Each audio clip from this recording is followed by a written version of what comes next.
Hello, everyone, and welcome to Neat, Plausible and Wrong, the show where we look at business psychology through the lens of neurodiversity. I'm Matthew, and as ever, I'm joined by Dr. Miriam. Hello. Hi, everyone. Hi, and today we're going to be talking about productivity.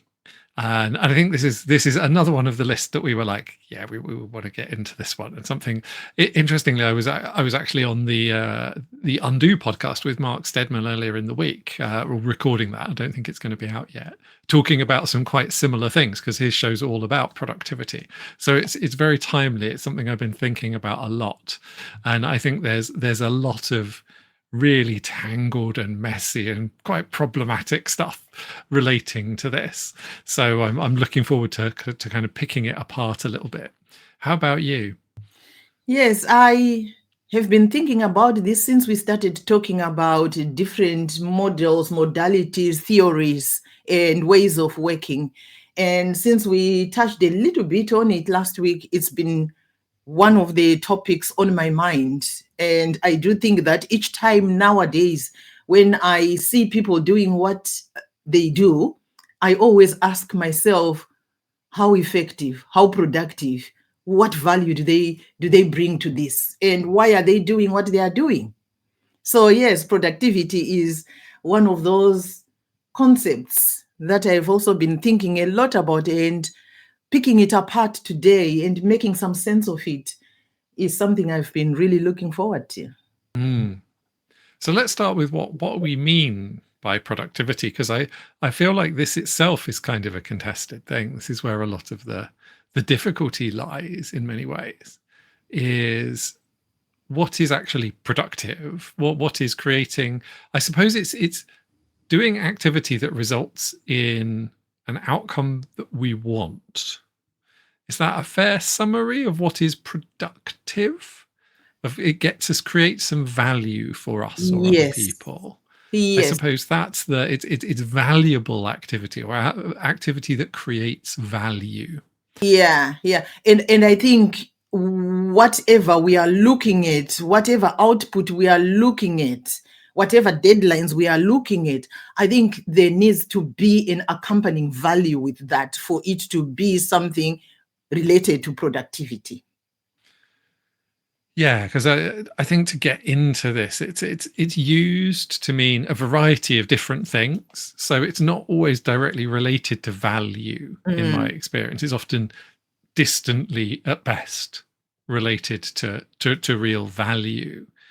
When we say productivity, people very often mean output. Yeah. And I use output in contrast to outcomes. And it's that separation that feels like where a lot of the confusion and quite a lot of the difficulty I've seen lies, is because we're clear on that. We can be clear on the outcomes that we want, but we don't really have direct control over those. We can just control the outputs of our work. But we want to be making sure that the outputs that we create do have a fighting chance of creating the outcomes that we want. And I feel this is where a lot of it is. If we think about productivity as just, can I make the most output? That's very often the way I think it's used individually, and I've seen it. That's almost always what it seems to mean in organizations. And if you look at what shapes that in organizations, I think is the industrial era assumptions, isn't it? Around control, uniformity, sort of ways of thinking about output. The kind of factory model, the Taylorism model. Yes. Yeah. And that definitely does resonate. And I wonder whether that's part of those assumptions. Is if we can say, I guess, if you're working in a factory and we know you're making things and they're little components and they're little cogs and they're part of a bigger thing, you can reasonably measure the contribution to the production of the finished product by the small number of cogs that you make, if that's your role. Yeah. To some degree. And I think this is the other thing, that there's always been a bit of always been a bit difficult in this, because it's like, do you create problems for other people? Do you solve problems for other people? Are you one of those people, because even within that really nice, tidy, idealized example, there's like, are you creating stuff that's of sufficient quality? Are you creating stuff, are you creating stuff that leads to failures down the line? Or are you perhaps overdoing the quality? Is it unnecessarily? So there's all of these things that are related to this idea. So even in that really clear example, it's not as clean cut as all that. No. And then when we move into knowledge work, the metaphor just falls to pieces for me. It does, because then what you are needing to look at is something different. And maybe you are then needing to look at value, at impact, rather than just, are you producing so much within this sort of time? Are you doing what is needed to be done with this amount of time? Are you staying there for this number of hours? That feels a bit like the relationship between efficiency and effectiveness for me. Is when we talk about productivity, we're really thinking in terms of efficiency. Yeah. But what we actually need to consider is the effect that we're creating, and that efficiency and effectiveness often there's a kind of ideal point between the two. Yeah. Because if you're too efficient, you kind of just act for no reason. You create the easiest thing to create, but that doesn't have any effect. And if you're kind of focused entirely on effectiveness, you never actually do anything. So it's a balance. It's a kind of optimal point. That sweet spot. Yeah. And I feel like that's the thing that we need to consider, and we need to, when we think about productivity, we really need to think about real productivity as exactly that sweet spot between efficiency and effectiveness. And it's interesting, you talked about jobs that need creativity, and my mind went to also jobs that need insight and those that use a lot of emotional labor. So in such situations, presentism, being present or doing different things or being busy could be taken as productivity, but is that really productivity? I think that's a really interesting thing. You're kind of touching on how we measure productivity, and the idea, just the assumption that it is relatively straightforward to measure for a lot of people, and we see this with metrics and KPIs and all of these things, and actually you touch on something really important. We assume that it's like, it's almost, it breaks everything up into units. And when you're doing interpersonal work, it is that thing of, is it more important to answer the phone or to deal with one client well and make them feel heard and make them feel like you've actually had a real interaction and you've paid attention to them? Or is it more important to kind of work through 3 clients and just boot them out the door?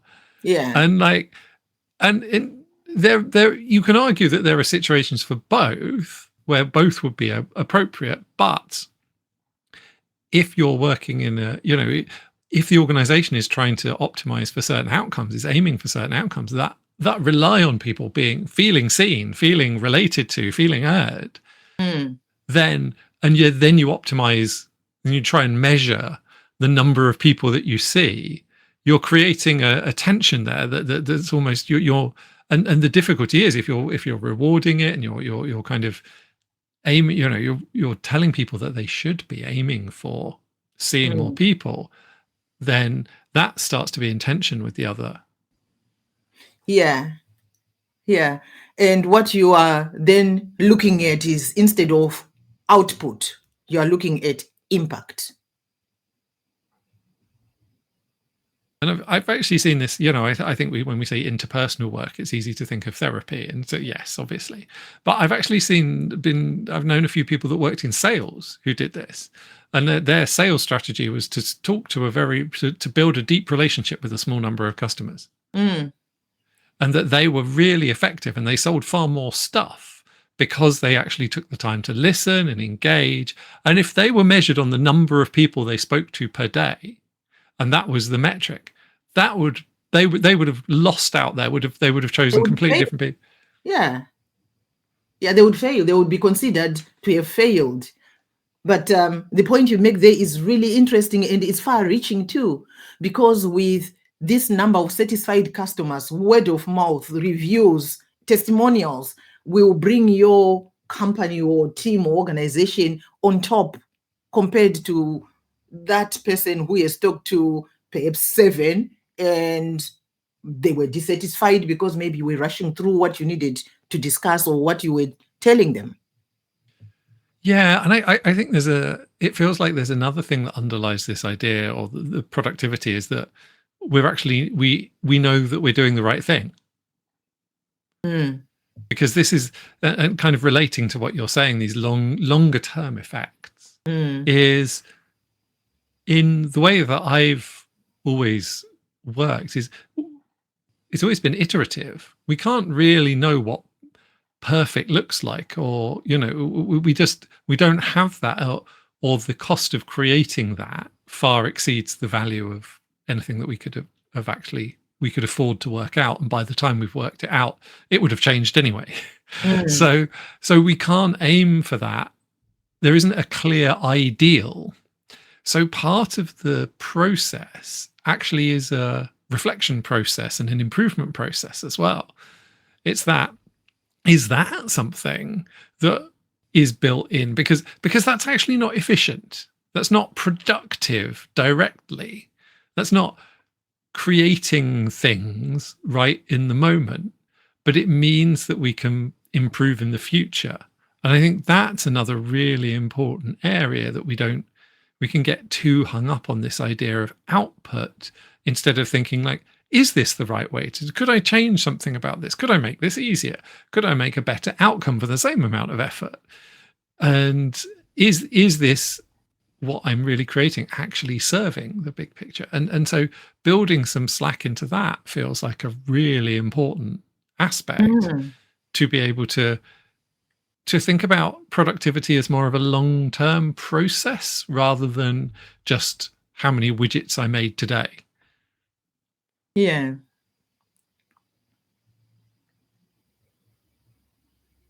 And I guess from what you are saying, it makes me think about how productivity or flow or output sometimes is not at a constant rate all the time, which takes my mind to the different ways in which our brains are wired and how we work.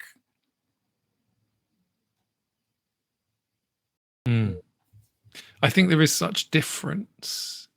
And for me, it is spotting this and thinking about the workplace. I just wanted to go back to, one of the famous things about the Toyota production method and how Toyota, pioneered this idea. You think about them, they're making cars on a production line like any other production line. And if something goes wrong, every person at every station on the production line has a cord that they pull that stops the whole line. So if there's one problem, everything stops. Which on the face of it doesn't sound terribly productive. But it means that they can fix things. And it's what you were saying, that focus on improving flow over time. Fix the problem when it arises, rather than kind of pushing it down to the next station or for the queue, for the quality assurance person at the end. And so, and I think that principle is really, really interesting. And for me, where that combines is also, if you combine this with the idea of neurodivergent people or neurodiversity creating different sensitivities, different awarenesses, again, in this knowledge system, because we're not just creating cars where it's really obvious, it's like, is it actually more productive to be able to say, stop, there's something wrong here? Or, and actually address that instead of kind of blindly carrying on doing the thing that isn't creating the output that we really want. Yeah. And I guess on an unseen level, what you are talking about is when the brain gets to a stage where it's not working as efficiently. Is there room then to say, I need to stop? My brain at the moment is not working as well as it normally does. Perhaps it's time for me to take time out. I think this is such an important part of productivity. Can become like a stick you beat yourself with, which I think we're taught to some degree, honestly. But again, it's exactly right. It's exactly an example of a similar problem applied to the individual scale rather than the organizational scale. That you might know that you're tired and you need rest and you need a break to be able to do your best thinking. And if you think about the amount of quality output that you'll create over a period of time, you might create more of the kind of outputs that you want, the kind of things that you want, by resting. Is that if it's getting to the middle of the afternoon and I'm getting really tired, I can either kind of stare blankly at a piece of the screen and kind of try and like hammer out a few rather inept words, or I can go for a nap and then come back and then get far more done.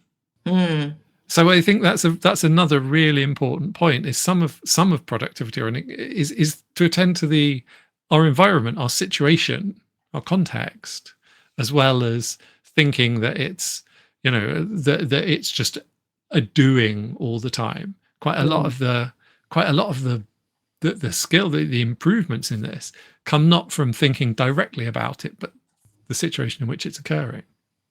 Yeah, it's a very good point. And I think as you say that, you remind me of Cal Newport's work on deep work, whose outcome was that focus, not time, is the real driver of meaningful output, that which gives value, especially in knowledge work.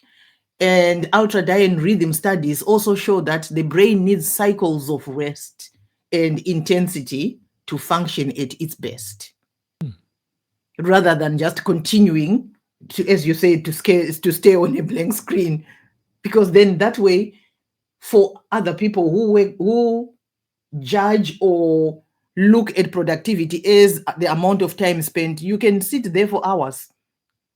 That's not productivity, but perhaps if you are logging hours, then it might be seen as productivity. But is it really impactful? Does it give the expected results? Yeah, and I think there is a real tension here between when we either individually or much more in an organization, we have an idea of what that situation is, and then we apply it to everyone equally.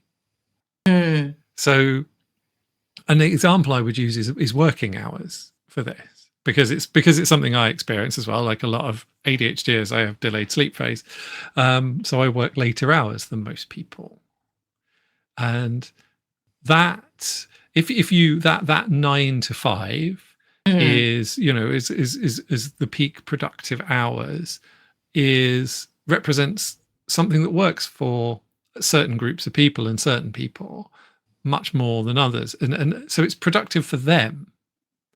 Perhaps it's close to optimal productivity for certain groups, but it's a long way from optimal productivity for other groups. And I think we have to be really, really careful about this and say, what is productive for one person is not necessarily the productive situation for another. And I'm some people find it much easier to work in a cafe. I cannot work in a busy cafe. I can only do focused work in a quiet room where I'm the only person, really. but other people would find that completely distracting and need something going on around them. So again, it's what is productive for you for the work that you're trying to do, rather than like what is the ideal productivity. Because I think this is a real thing, and like see people, individuals like running businesses struggle with all of these productivity systems and trying stuff over and over, and businesses implementing like new productivity things and expecting huge amounts of change, and then being upset being confused why everyone's upset and actually doing less than they did before. So yeah, it feels like there's a real challenge here. And I think I take a lot of comfort through looking at the kind of habits of great people. There's a really interesting thing, if you looked at, say, Instagram or LinkedIn, you might get the impression that the only way to be productive is to get up at 5 a.m. and then have an ice bath and then meditate and then do all of whatever is the latest thing. But if you look at like history and the like people they have such a wide range of different habits and productivity. They all do different things, and some of them will have got up at midday and some of them will have got up at 5 a.m. But it's about finding your own. That's where it feels like the real strength lies. Yeah. And I guess what you are saying there is about how one size fits all doesn't work, and how the expectation that people perform at the same rhythm is inaccurate. And this takes me to some of those theories about type A and type B kind of person. And I think with neurodivergent individuals, this is where maybe those moments of being very productive, of hyper focus, need to come in, need to be considered, need to be thought through.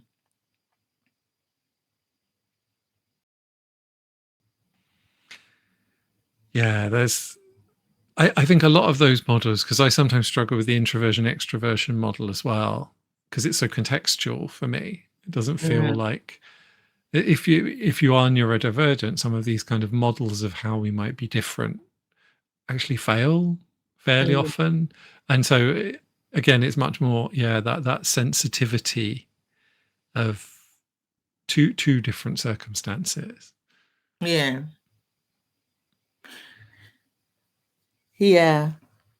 Part of what I was also thinking in terms of how time might be equated to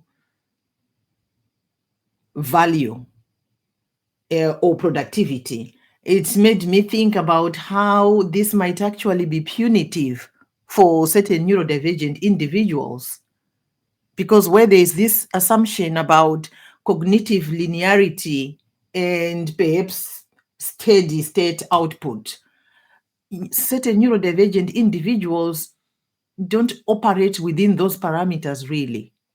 And it's almost like a punishment in the sense that your way of thinking and your way of working, the way your brain works, is almost not accommodated. And that becomes a disadvantage in itself. Yeah, that really does feel, I mean, that resonates. I had in my notes to talk about non-linearity, non-linear working. I think that's a huge thing. And I know seems particularly for ADHDers, but in general for neurodivergent people. Yeah. This way of doing the stuff around the stuff that doesn't result in any kind of particular obvious output, and then ending up in a quite intense productive state for a short period of time where you do a ton of work in a very short space of time. And if you're measuring productivity in this kind of like, say if you were trying to write a piece of writing and you were like, okay, I've got 10 days to write 1,000 words, so I'm going to write 100 words a day.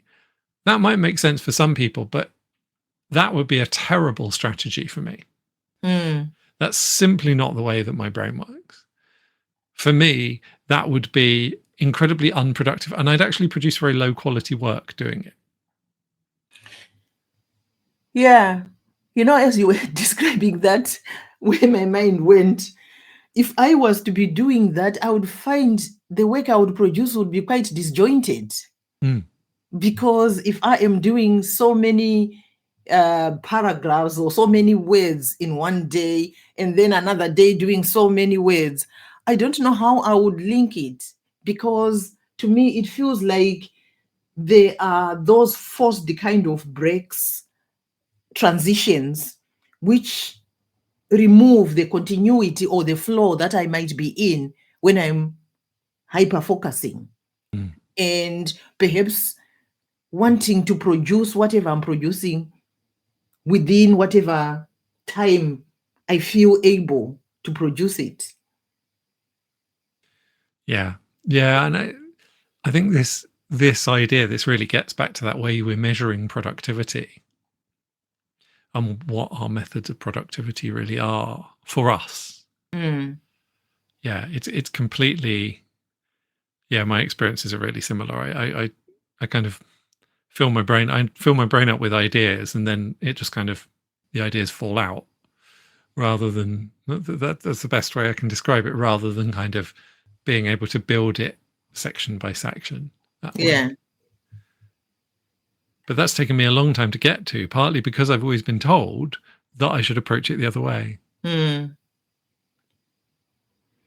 I think this is where things go wrong. You should do it this way.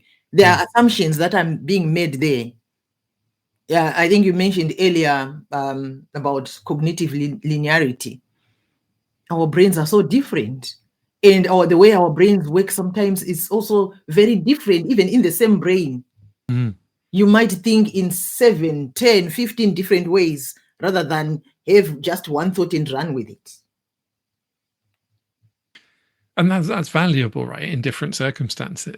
I think this is more valuable sometimes, and there are certain circumstances where it's better to spend more time considering the question that you wish to answer than the answer to that question.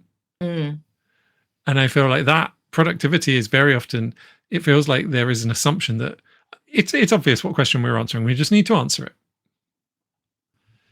And I don't think that's always true. Yeah. So what you are saying there also takes me to someone looking at productivity in terms of just running with an idea. This falls short, because perhaps you need to go deeper and think about things quite differently. And what you are producing during that time may not be very visible, but it is quality. And it will be impactful at the end of it, when you're finishing processing in the way you process. Yeah, I think we can still take some stuff from this. It's just to approach the idea rather differently, isn't it? It's so. Firstly, it's as you say. There's understanding what productive means for you. Understanding your process, and like what is a good process. And when is it working? When isn't it working? When do you need to do something else? When is doing this part of the process useful, and when isn't it?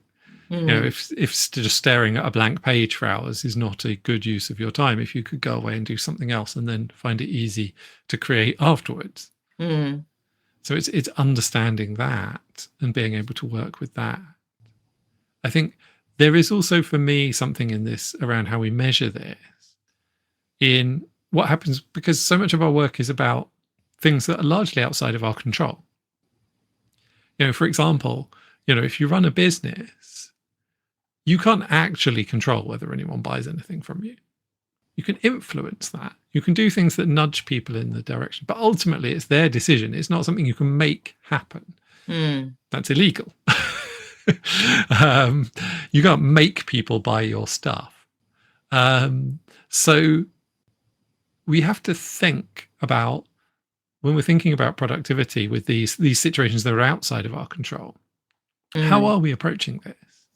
Are there things that we know increase the chances because then we can prefer to do those. We can say, oh yeah, if I do this, chances are it goes in the right direction.